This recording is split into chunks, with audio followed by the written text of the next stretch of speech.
Hello all, இப்போ ஒரு healthy and எம்மியான recipe தாங்க பார்க்க போகிறோம். நிறையா வெஜிடபிள்ஸ், கீரை, சீஸ் எல்லாமே ஸ்டஃப் பண்ணி கிரீன் சிட்டி சீசி பாம். இதோட டேஸ்ட் யூனிக் அண்ட் அல்டிமேட்டாக இருக்குங்க. வாங்க ரெசிபிக்குள்ளே போகலாம். Welcome back to Sreeja YouTube channel. அதுக்கு தேவையான பொருட்கள்: 1 கப் கோதுமை மாவு, 1/2 கப் மைதா, 2 டேபிள் ஸ்பூன் தயிர், 1 table spoon sugar powder, 1/2 table spoon baking soda, 1/2 table spoon baking powder. இது எல்லாத்தையும் நல்லா மிக்ஸ் பண்ணிக்கோங்க. தேவைன்னா தண்ணி ஊற்றி சப்பாத்தி மாவு மாதிரி பிசைஞ்சிக்கலாம். இது நல்லா பிசைஞ்சதும் உருக்கின பட்டரை கொஞ்சம் ஊற்றிக்கலாம். இன்னும் சாஃப்டாக இருக்கும். இது அப்படியே ஓரமாக வச்சுக்கிட்டு ஸ்டஃபிங்க்கு ரெடி பண்ணலாம். ஒரு பாத்திரத்தில் தண்ணி வச்சு 1/2 கப் ஸ்வீட் கார்ன், 1 கப் பாலக்கீரையை போட்டு நல்லா வேக வச்சுக்கலாம். இது நல்லா வெந்ததும் வெஜ் டாப்பரில் போட்டு குட்டி குட்டியாக கட் பண்ணி வச்சுக்கலாம்.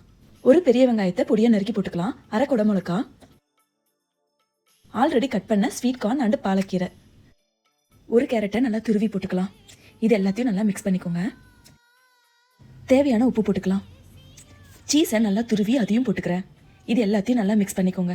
உங்களோட தேவைக்கேற்ற மாதிரி சீஸ் போட்டுக்கலாம். 1 டேபிள் ஸ்பூன் பீஸா சீசனி, 1 டேபிள் ஸ்பூன் மிளகுத்தூள். இது எல்லாத்தையும் நல்லா மிக்ஸ் பண்ணி வச்சுக்கோங்க. அவ்வளோதாங்க. இப்போ ஸ்டஃபிங் ரெடி ஆயிடுச்சு. ஆல்ரெடி பிசைஞ்சு வச்ச மாவை எடுத்து சப்பாத்தி மாதிரி உருட்டிக்கலாம்.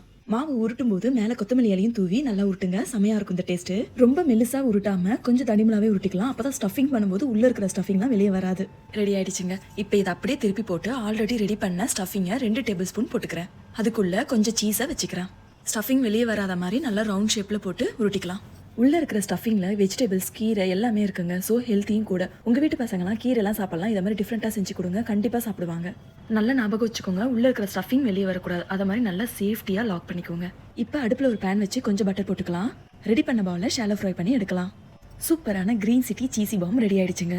இதை டொமேட்டோ கெச்சப் இல்லைனா மயோனஸ் வச்சு சர்வ் பண்ணுங்கள். செம்ம டேஸ்ட்டாக இருக்கும். இப்படிலாம் நம்ம வெயிட் லாஸ் பண்ணணும்னு நினச்சாலும் இந்த பன்னீர், சீஸ் இதெல்லாம் பார்க்கும்போது ஒரு டெம்ப்ட் வரும் பாருங்கள். செமையாக இருக்குங்க. யாருக்கெல்லாம் பன்னீர், சீஸ், மயோனஸ்லாம் பிடிக்கும்னு எனக்கு கமெண்ட் பண்ணுங்கள். உங்களுக்கு இந்த ரெசிபி பிடிச்சிருந்தா லைக் பண்ணுங்கள், கமெண்ட் பண்ணுங்கள், ஷேர் பண்ணுங்கள். தேங்க்ஸ் ஃபார் வாட்சிங். Subscribe my channel.